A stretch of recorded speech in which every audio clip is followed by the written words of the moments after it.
Good morning. Welcome to ASX at Breakfast. I'm Lauren Hayes, reporting live from the Kalkine studio in Sydney. The Australian share market is expected to open higher this morning. The SPI futures are pointing to a 0.3% gain. Last Friday, the Australian share market closed 0.7% lower at 7,404 points. Silver Lake has reported record quarterly production and finished FY23 delivering annual guidance for the 9th consecutive year. The company posted quarterly production of 81,616 ounces of gold and 642 tonnes of copper, with sales of 83,540 ounces of gold and 606 tonnes of copper at an average sales price of $2,874 an ounce. For FY23, production was 261,604 ounces of gold and 1,483 tonnes of copper, which achieved FY23 sales guidance. Silver Lake said the record quarterly result and strong free cash flow generation to end FY23 was underpinned by the investment in the development of a new underground mine at Mount Monger and new mining fronts at the Deflector region through the first half of FY23. AMA Group has maintained its FY23 normalised EBITDA guidance at $60 to $68 million, with the company expecting a result near the middle of this range. If so, it would represent an improvement on last year's result of between $38 to $46 million on a normalised operating basis.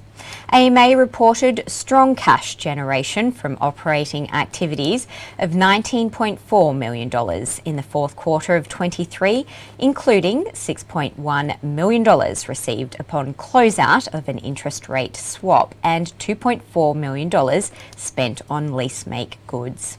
The group achieved positive operating cash flows over the second half of 23 and a continued upward trend in the underlying cash flows from the first quarter 23.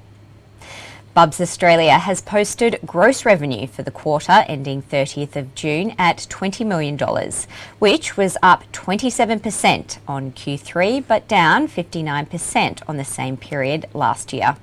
The company's operating expenses were 110% higher on the same period last year, and full-year gross revenue of $73.7 million was down 29% on the last year.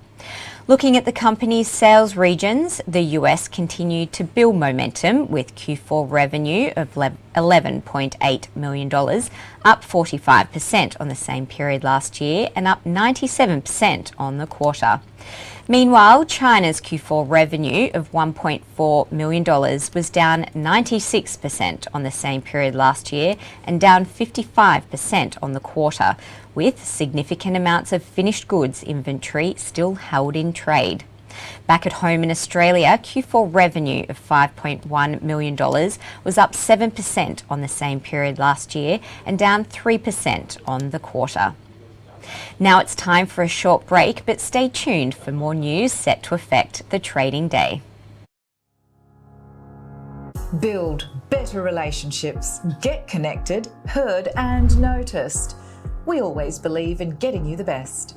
Kalkine Media's growing platform, Kalkine TV, helps you connect to an inquisitive audience from across the globe. Interact in a trusted environment. Showcase your brand on Kalkine TV in a seamless and effective manner. We connect and curate content as per your business needs. So why wait? Write to us at guestteam@kalkine.com.au.